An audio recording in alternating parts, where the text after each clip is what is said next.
You used to give your boyfriend sex in a car. You used to give your boyfriend sex in somewhere under the wall. Today you are married. Under the wall, I mean the foundation. That's what I'm trying to say. What are you talking about? All these things are happening in the church. There are women here who used to satisfy their boyfriend, but then they are penalizing their wives, their husbands. And I read somewhere that when you deny a man sex, you will reduce his age. Only a man can understand what it takes for the man to have the feeling for sex and is denied. Insensitive man can push him into adultery. The only advantage the Christian ladies do that is that some of them know their husband will not go anywhere. But no, punish you. God himself will step into the matter because you are taking advantage. Yeah? Don't take somebody's leniency to be his foolishness. It's not an easy thing. Defraud ye not one another. He said, when you marry, your body is not for you by your husband. It means that the day you marry, you don't own your body again. Today I went to work, I'm tired. Did I go to work? Somebody was pregnant and he said the husband is disturbing her with sex. I said, you are the one that is pregnant. Is the man pregnant? There is nowhere the Bible says when you are pregnant you can't have sex. So the 9 months you are pregnant, where should your husband go?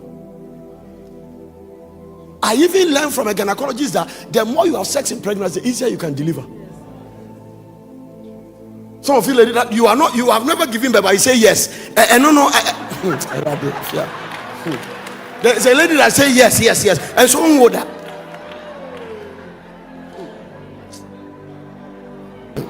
Papa, you go home, you take care of the kids, you are tired. And then he comes in the evening demanding for sex. At least can't you say today that you are tired?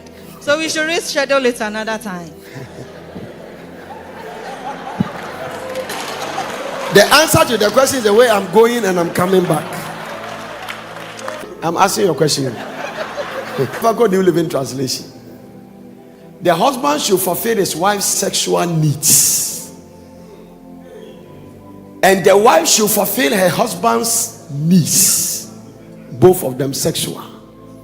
The wife gives authority over her body to her husband, and the husband gives authority over his body to his wife. And God knows that you have gone through stress. Do not deprive each other of sexual relationship, irrespective of the stress. It is not there. The stress is not there. So you see, I was questioning is a sign that you still didn't pick what I said. Selflessness. The stress is there, but because I want to please you, that is why I gave you the scripture. I read that scripture from almost every translation. It is in your book, and I show it to you. Look at what the Bible says. Do not deprive each other of sexual relationship unless you both agree to refrain from sex. Look at the Message Bible. Watch the Message Bible. Watch this. Abstain from sex is permissible for a period of time if you both agree to it, and if it is for a purpose of prayer and fasting, but only for such times, not closing work and you are stressful, only for such times. Then come back together again. Satan has an indigenous way of tempting us when we least expect it. Now the reason why you shouldn't use the work as an excuse is that he can be tempted. And now again, let me talk to you as a man. When the man's sexual needs arise, it is a drive God put in a man. It must be met. So in marriage they say to avoid fornication. That is why we push to marry. Now let me tell you a second thing. Let me show you something. Everybody listen to this one. One day God will bless you, and if God has blessed you now, you can have a house with a house help. There are some things another woman can do for your husband. She can cook for him. She can wash his things. She can iron his things. But that one, No other woman can meet that need.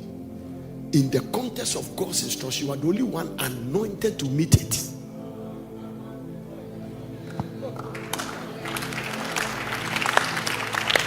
I know some men, when their sexual appetite comes up and you deny them, they can have pain in their abdomen for a very long time. Tomorrow, I don't know. I had to say, "Somro na abesha no de na." Mami, it's a lot, and you see, we have people have the religious and the hypocrisy in the church has not let us become real to people and tell her what I'm preaching is not an easy thing for me to preach, because maybe somebody sitting there insulting me, because all the religious people, they can be watching and insult. Because to you, don't even talk about sex in church, but they do it. Because if you look at Jesus, he used the word hypocrite more than any other strong word. You hypocrite, you hypocrite. So there are people watching with a religious spirit. They will be offended I'm talking about sex, but they are adulterer. So the religious spirit makes you do a set of rules to meet God, but they are not spiritual.